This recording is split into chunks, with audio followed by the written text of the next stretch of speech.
Alright, strap in, because we got a lot to cover as we not only have Dragonbash coming up, but we also need to talk about some of the materials required for making Orrax. Because boy, is there still a lot of gold to be made despite the initial hype dying down. And let's maybe start with those, because in a bit of a surprise twist, ANet didn't copy-paste Clobbeyarn's recipe and gave us Gift of the Feast instead. Now first things first, if you're like me and you run cheap food for daily strikes, fractals, or maybe even raids, then go and check all of your alts, because you could be in for a nice surprise if you're using any of these foods. The gift itself is an incredible gold maker, by the way, and is actually the main point I wanted to go over, as quite a few of the ingredients are farmable if you need some extra gold, while others are to be avoided like Fruit of the Shadow. Initially, these were selling for extortionate prices, but now that the TP has been flooded with them, people have started undercutting each other to the point that it's not even worth planting the node anymore, as you typically can expect anywhere from 2 to 4 fruits at a cost of 25 gold a day. So if we take 3 fruits on average, then you'd need to sell a single one at 9 gold, 80 silver and 66 copper to break even after trading post fees. So until the price goes back up, it isn't really worth planting these anymore. As for the other ingredients, you can actually farm Black Peppercorn by following Fast Farming's Verdant herb routes in Blish hut. I actually already do some of these daily whenever I'm going around the Biora marches, as most of those nodes are on the way to collecting all of the Eternal Ice Shards anyway. And you can also farm things like lettuce relatively easy by visiting both of the gardens. There is, however, another way that might be better, though it's gonna require for you to have the Glyph of the Herbalist, as just about every single of the high value plants drops from the common ingredient pouches that you get when gathering in level 1 to 20 zones. So it could pay off going to a node dense area and just gathering everything you come across. The way this glyph works is that you have a 33% chance to get a bonus pouch that will on average contain ingredients worth 9 silver. Unsurprisingly, people caught on early, and the glyphs became so expensive that it might take a while to recover the investment, because if we assume 9 silver per pouch with 15% trading post fees, then you're gonna need just under 15,700 pouches, and since they have about a 33% drop chance, you can see how this might take a while to pay off. Now when it comes to actually using the ingredients, make sure you double check the crafting calculator in GW2 efficiency or GW2 BLTC, because some of the recipes have also been oversold to the point that they too are not worth making anymore. There are still quite a few, however, that are selling for a nice premium, like the spicy marinated mushroom or the bowls of black peppercorn cactus salad. When you're going over these, also make sure to not immediately disregard the ones that only yield a couple of silver though, because some of them require a smaller investment and sell in much higher quantities than some of the more expensive counterparts, which could potentially lead to a higher daily return. Apart from these, the gift also requires 3 high-value components. And let's start with Glacial Shards, which have gone from barely being worth 2 silver to well over 2 gold now. I would love to tell you to farm certain mobs non-stop for these, but there's actually way better and faster ways to get them, as you have a chance of getting them from Squid supply boxes, which you can get for Tyrian defense seals, which in turn you can get by exchanging those Eternal Ice Shards from the Biora marches or doing daily IBS strikes, as well as a few other currencies.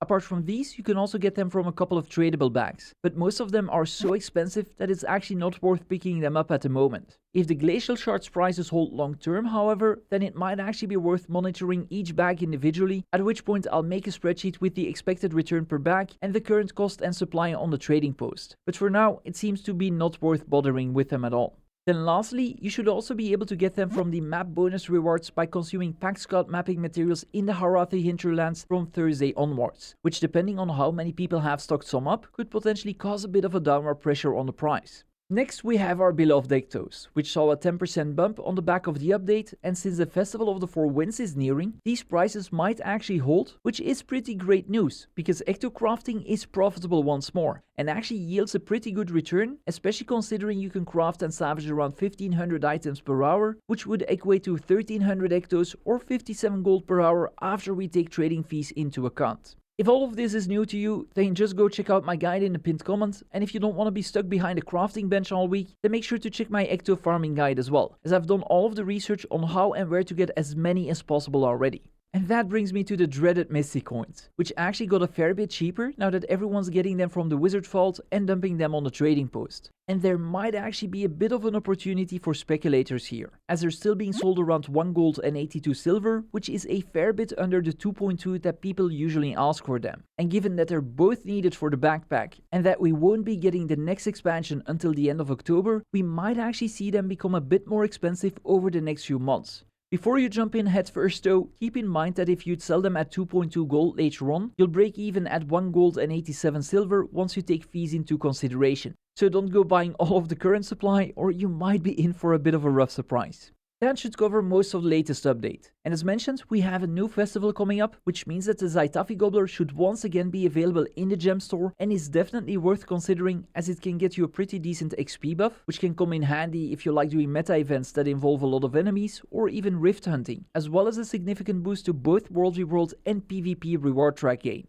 The Gobbler will most likely cost 400 gems, although last year ANet actually added a 20% discount, making it a fair bit cheaper. It is worth noting that this one's buff does not stack with the Snowflake Gobbler though, but it could still be worth owning both, as Zhaitaffy usually gets cheaper whenever the festival is not ongoing, meaning that it's best used about 10 months of the year, whereas the Snowflake Gobbler actually gets cheaper during Winter's Day. You might have also already noticed that Zhaitaffy already saw a bit of a price increase, and that is because ANet made a tiny mistake with huge consequences. As during the latest patch, they messed up the Dragonbash vendor prices in Hooligan's route, allowing everyone to buy all of the rewards for Zhaitaffy instead of Jawbreakers, or in other words, they gave the players a 1000 to 1 discount. In the next 2 hours that ensued, about 7 million Zhaitaffy was bought off the trading post, as they could be exchanged for runes to be salvaged into Lucent Motes, as well as holographic dragon armor, which could be salvaged for Ectos, effectively giving everyone an infinite money printer until ANet caught on themselves and disabled the vendor.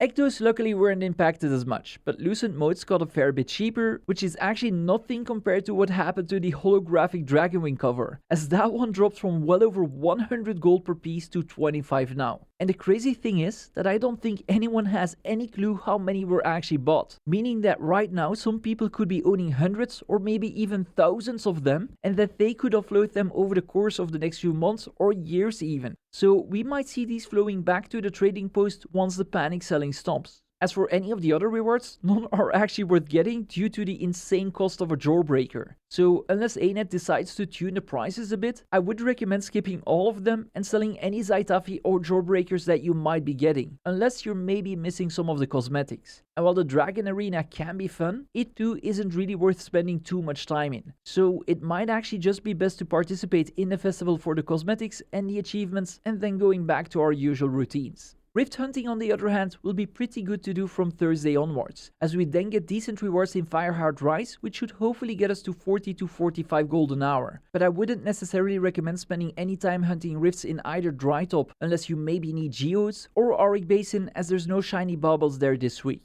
At the moment, nothing really changed for the Black Lion weapon skins either, as the chest contents recently rotated to the Vinelord Edgebloom and the magical weapon skins, but both of them are still pretty expensive, which I expect to remain that way as they're relatively sought after sets. So while it might still be a good moment to unlock them to save a bit of gold, you won't be able to make back the investment by selling vintage weapon boxes or the Edgebloom set, as that one is still in rotation after what feels like months now. And that's about it. I've been teasing a pretty insane video this past week, and I will try my best to publish it in the next few days, as I don't think there's any other repeatable method that I can come up with that will beat this amount of gold per hour consistently. Apart from that, I also have a bit of fun content planned on stream, like Sarah CM with a new squad and some other content creators, and I really have to start preparing for a new leaderboard run for the Janty Wild Convergences. As last time we managed to snag the #1 spot for Ura, but we're still missing both Greer and Decima. So if you want to see me and a couple of others make a run for those, then make sure you check me out anytime from Wednesday till Sunday.